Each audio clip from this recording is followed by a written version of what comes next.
Guten Abend, Tom Torero.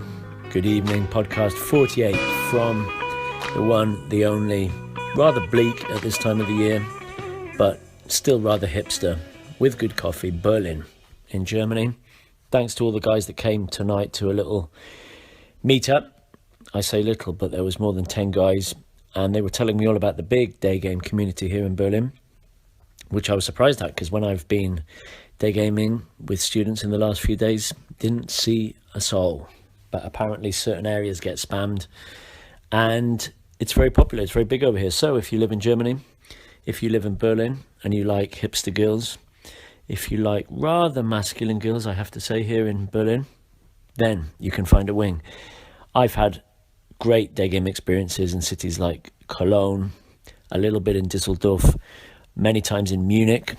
Very good, not just for the beer festival, but that amazingly long pedestrian street. Same in Cologne. Those two cities are built for day game. So, God bless Germany. My last evening, and then tomorrow, back via London, just for 1 hour, I think, flying to Singapore to do an immersion session with the student. Anyway, before we kick off today's topic, which is qualification, really important topic. I can't believe I've never made a podcast on qualification. I've made videos, vlogs on qualification, but they've been brief. So we're going to dive into qualification in a minute. But first of all, some little upsells, and they are important announcements, because finally I have listened to the demand of guys saying they don't want to just read the paperback versions of my original 2012 book Day Game and my 2014 book Torero Travels. They want digital versions, and for a long time I didn't want to do it because of piracy. That's what it came down to, file sharing and piracy. But now, with the forthcoming release of my proper hardback, big, long, potent textbook, Street Hustle, which is coming out hopefully in the next week, I've released Day Game and Torero Travels on Amazon Kindle. You don't need a Kindle to read them. It comes free with reading software, so you can read them on your phone or your iPad or your laptop or wherever. Now, Day Game, like I said, it's 2012, but it's a whopping 130,000 words, 100 lay reports. Yes, it was ambitious. Yes, it's a little bit rough around the edges in kind of Banksy underground style. Yes, there's too many lay reports and not enough failure stories, because I was collecting all those lay reports in a locked blog I used to keep from 2009 to 2012. So that's the story of my London day game journey, from Harry Potter nerd to making it my full-time job, street seducer. And it's there interspersed with lots and lots of day game knowledge. So the day game stuff and the texting stuff and some dating stuff is obviously not as comprehensive as the new Street Hustle book, but it's ideal if you want to see the rise of day game in London as well. It's a historical document. It's been updated for Kindle, and it is $9.99, so about £6.90, I think, in Great British pounds. Torero Travels was released in paperback in 2014. That's 80,000 words, so it's still pretty big, 30 lay reports. It was my first couple of years of going around the world and seducing girls in foreign cities, so unplugging from the matrix and how to do that and the pitfalls. It's more polished.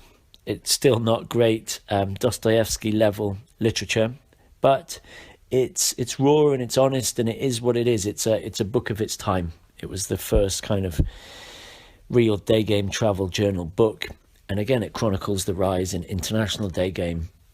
There's more failure stories, there's more woe in Torero Travels. So it's got a more human element to it. So that's that.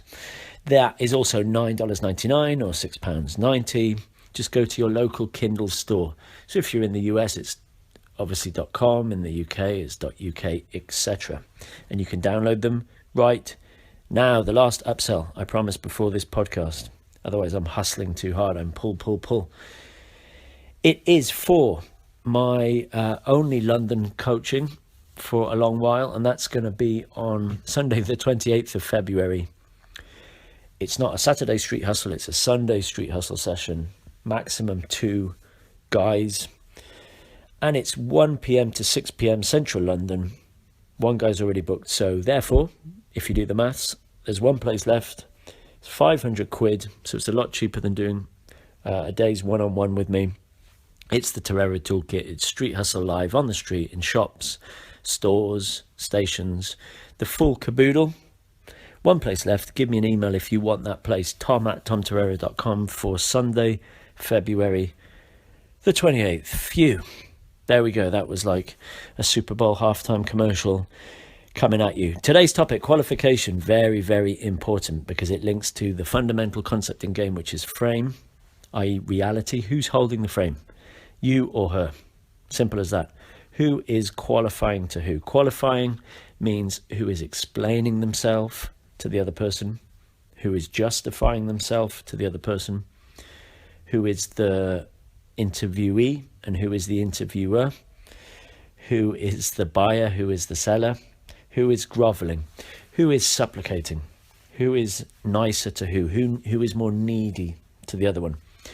In traditional game, they say who is jumping through the other one's hoop. So is she jumping into your frame or are you jumping into her frame? And it's obviously linked to frame tests. That's what I call shit tests. So if you pass them, hopefully you win and she'll qualify to you. If you lose, you'll be qualifying to her.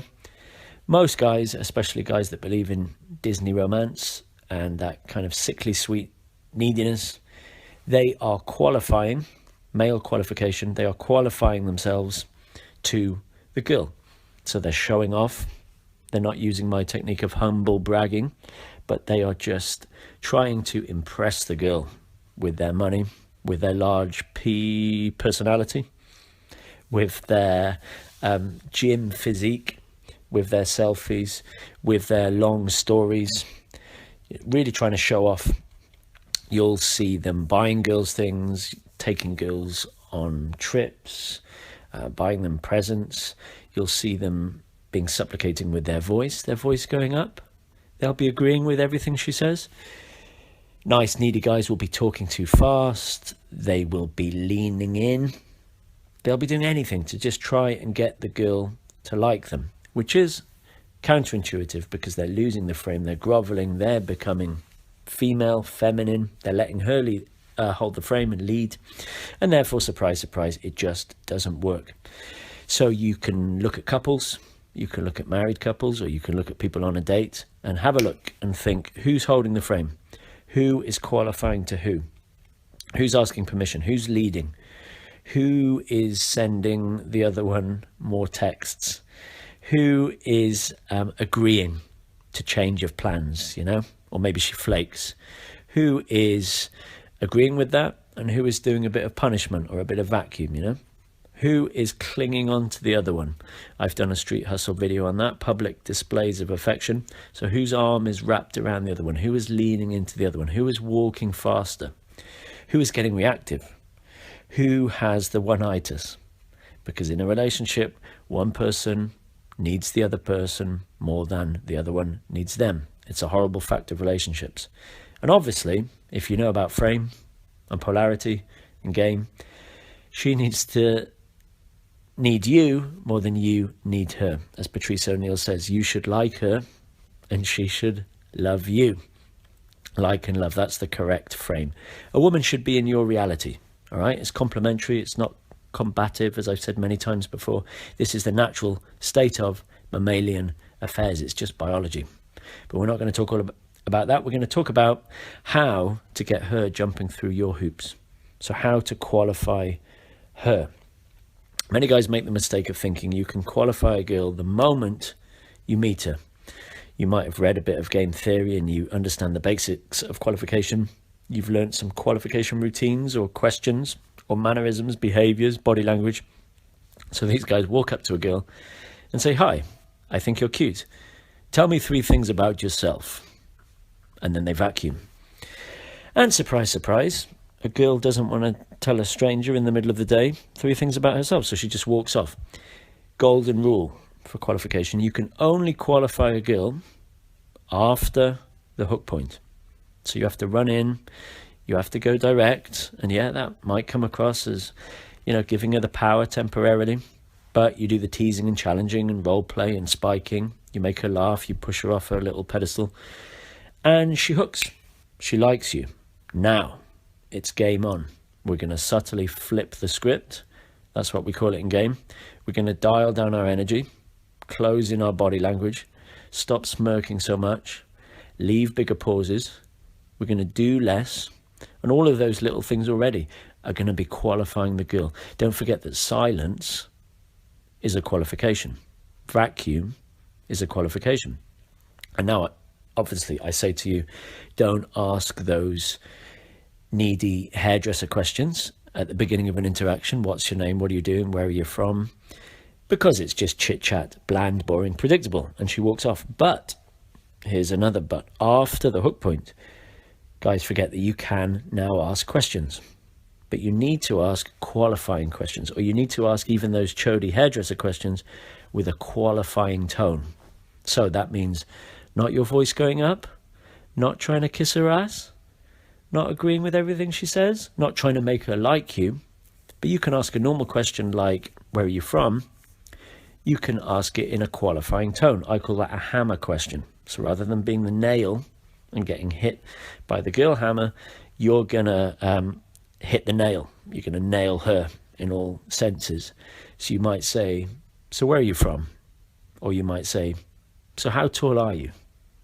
Little smirk on your face. Obviously, you're not just being a dick, but you're getting her to jump through your hoop. You're saying, come on, explain yourself. It goes back to mystery when he used to say, yeah, beauty is common, but what else have you got going on for you? It makes the girl do the work. High value people naturally do this. Okay? A president, a film star. People are always qualifying to him.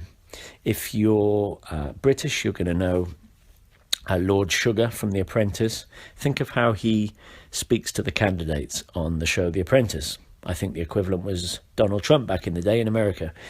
So he's making those poor buggers qualify to him. He's the interviewee, they're the interviewer. Okay, they want what he's got to offer more than he's bothered about whether they work for him. So he has that in his body language.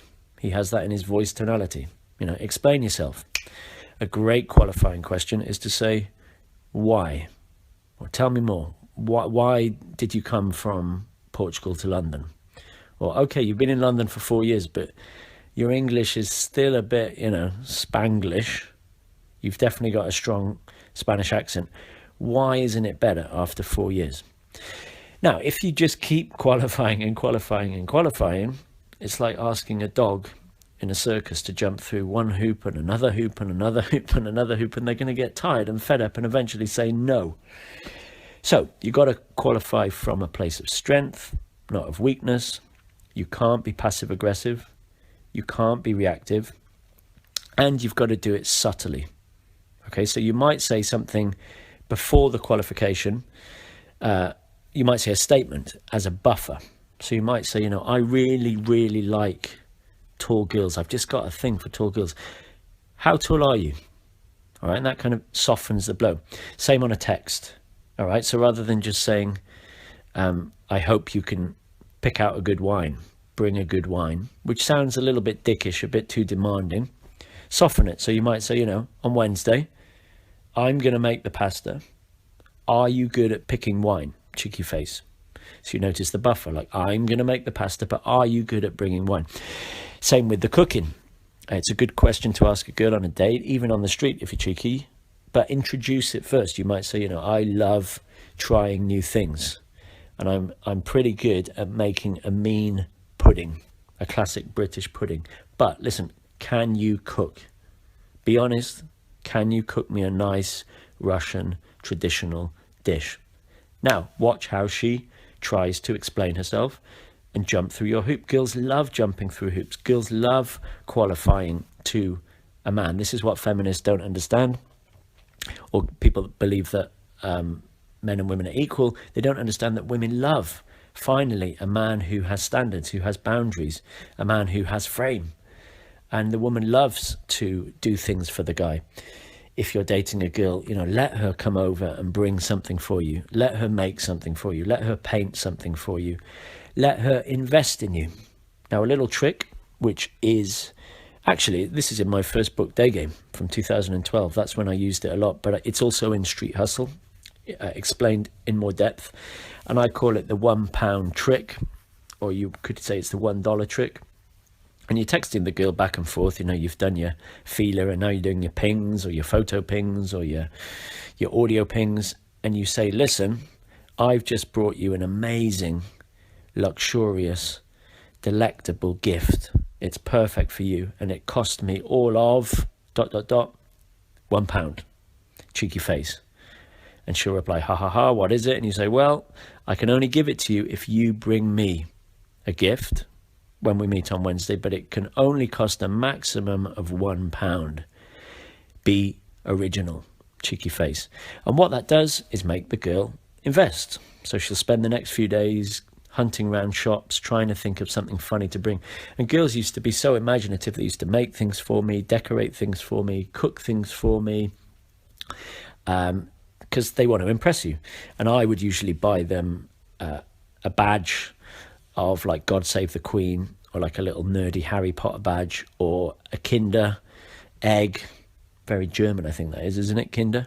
Delicious. A Kinder egg with a little plastic toy inside, or a little Barbie sticker, something really tacky. It's a joke, but the idea is that she's thinking about you for those 3 days, and she's really trying to impress you.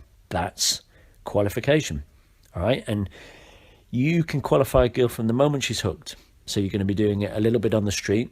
You're saying, what do you like about London? What do you do for fun? Why did you come from Sweden to London? How tall are you? Can you cook? I think I've said those already, yeah? On the texts, a little bit of qualification. You don't want to seem too dickish and demanding on the texts. Even a simple question like, are you behaving? Or tell me something interesting you've done this week. Just to get her investing. Another way to do that is obviously to vacuum. Make your text shorter than hers. All of this is in Street Hustle. And that naturally will cause her to see if you're still interested she'll be texting you more. She'll be, the script will be flipped. So she'll be doing a little bit of chasing because she thinks, wow, finally a non-needy guy. This is amazing. He's not kissing my ass. And that makes girls jump. It's cat string theory, yeah? Push and pull. It's very, very attractive. So don't forget the vacuum. But then obviously on a date, this is when you really start to qualify girls. And you can do qualification in a jokey way. Obviously, like, can you cook? Ooh, okay, -2 points. Oh, we're never going to get married. You're fired, whatever. Or you can do it quite seriously on a date. Don't ask qualification questions one after the other. Like I said, it comes across as arrogant and like an interview, like Alan Sugar.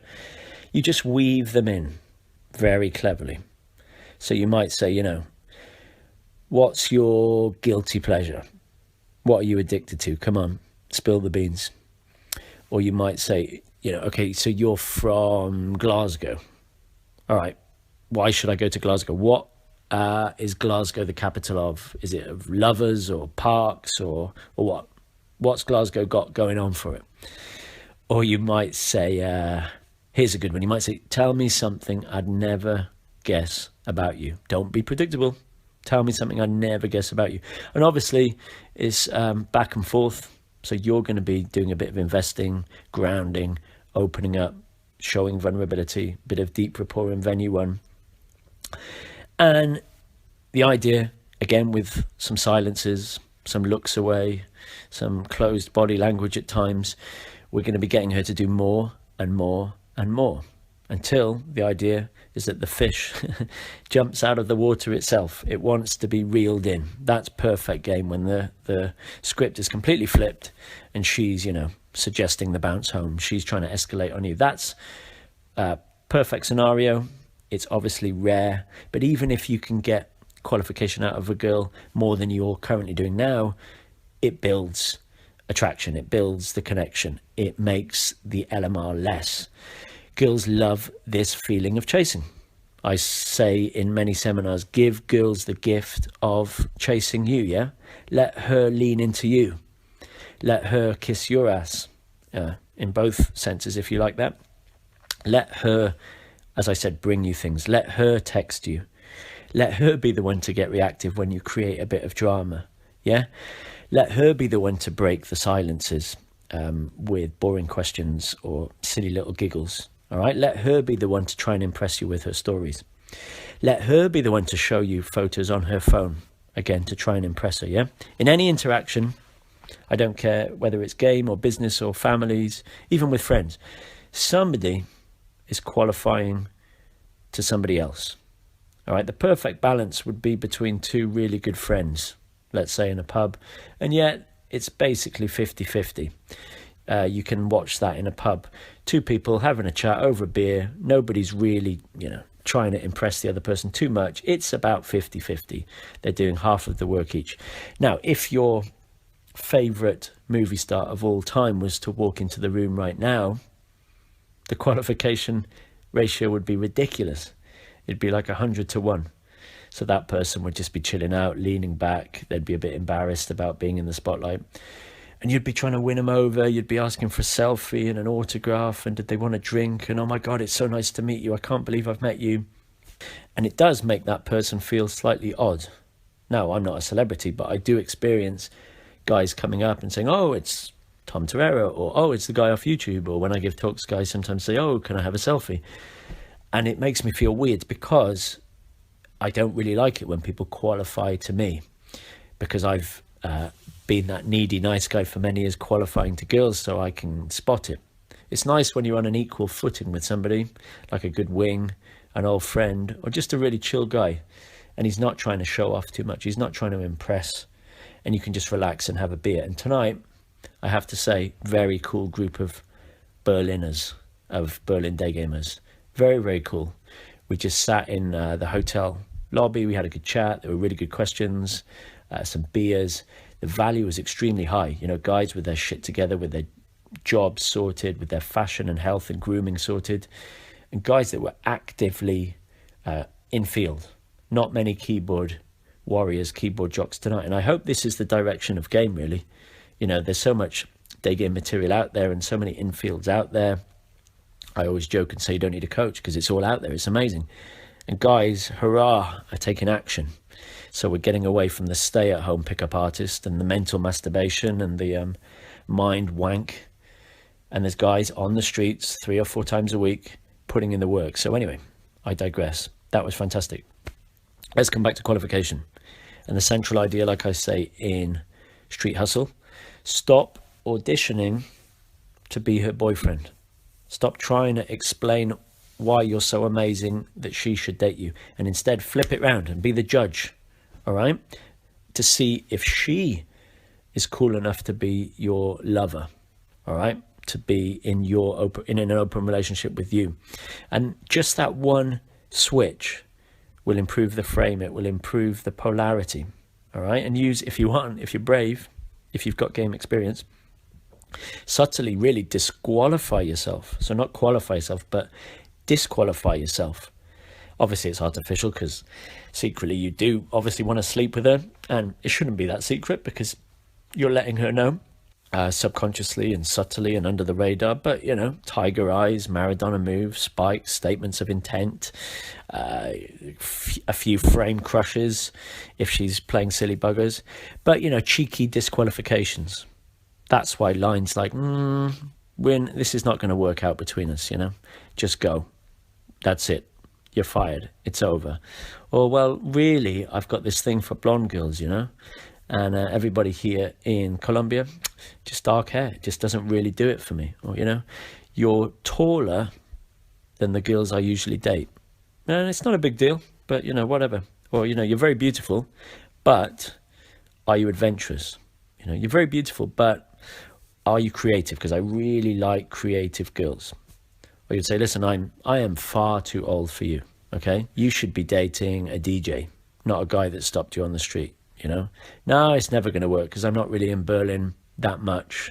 So, we can never have a deep, meaningful, philosophical, existential relationship. It's just going to be me pinning you against the wall for a couple of nights and making you forget your own name, making you see multicolours. But, we're never going to get married, sorry. That's all casual, but clever disqualification. It's at the heart of flipping the script, because you'll find, surprise, surprise, that she then tries to chase you and say, no, it's fine. It's fine that I'm only going to see you every few months in Berlin. That's cool. Or, oh no, I used to actually dye my hair brunette. That's what girls will say, and show you pictures of when they used to look different. Or, no, I often wear heels, so don't worry, I can be tall. They're trying to impress you. And it's like when a kid is trying to impress their teacher or their parents. It's a very healthy thing. It's a very normal thing. It brings you together. It's correct polarity. It's correct frame. And where does it all come from? In terms of game, it comes from perceived sexual market value. Okay, because if you think the girl has a higher sexual market value than you, then you will, as a human being, automatically qualify yourself to them. That's why it's difficult when you're talking to an 8, 9 or a unicorn 10. If you're talking to a catwalk model, a Victoria's Secret model, a stripper who looks like your favorite porn star, so many little tells come out that you qualify yourself to them, and you don't even notice you're doing it often. It's your pitch of voice, it's your speed of voice, it's the fact that you're no longer challenging her or teasing her, you're just agreeing with everything she says. You're probably leaning in, you're probably texting too much, you're probably buying her too many drinks, you're probably too available, you're probably telling her too many cool quote-unquote stories about yourself, and you don't realize you're doing it. Because with a 6 or a 7, or a girl that the type of girl you've slept with many times, you don't do it. So game is really, I remember reading this once, game is behaving with the 8, 9 or 10 exactly like you now currently behave with a 5 or a 6. Okay, it sounds crass and simple, but that is the truth. If you can behave with a Victoria's Secret model sitting on your bed exactly like you would with a vaguely attractive girl sitting on your bed in college, if you can be the same person, cocky, funny, relaxed, non-needy, just having a good time, you're not bothered about sleeping with her because she's not your type. That's how movie stars behave with these model girls. That's how a guy who owns a nightclub behaves. That's how a fashion photographer behaves, right? That's how a high value male, politician, a writer, film star, whatever, somebody who has abundance and who has had a lot of experience with women, they just naturally have this vibe, they have the frame, and people qualify to them. So in the beginning, it's catch-22 because it's fake it till you make it. No, you're not a movie star, and maybe no, you're not surrounded by thousands of girls throwing their knickers at you, Tom Jones style, but you have to walk down the street like you are. In Street Hustle, I call it the red carpet walk, shoulders back, twinkling eyes, smirk on your face, straight down the middle of the street. Imagine you're on the Oscars red carpet. And when you're on a date, you're leaning back. You're not directly in front of the girl, you're slightly tilted away. She's the one leaning in, you're the one leaving pauses, etc., etc. You're behaving like you are Robbie Williams. You're behaving like you are Frank Sinatra. And what do you know? If you keep going over time, fake it till you make it becomes real. You actually develop high value. You get positive reference experiences. It's an upward spiral of positivity. And then you naturally start qualifying girls, or they naturally qualify themselves to you without you really trying. And finally you think, wow, my value's improved. Hallelujah, this is good. I feel like I'm entitled. That's why I get a little bit frustrated when some pickup coaches say, all you need to remember is that you are enough. Okay, you are high value. Say it in the mirror. I am high value.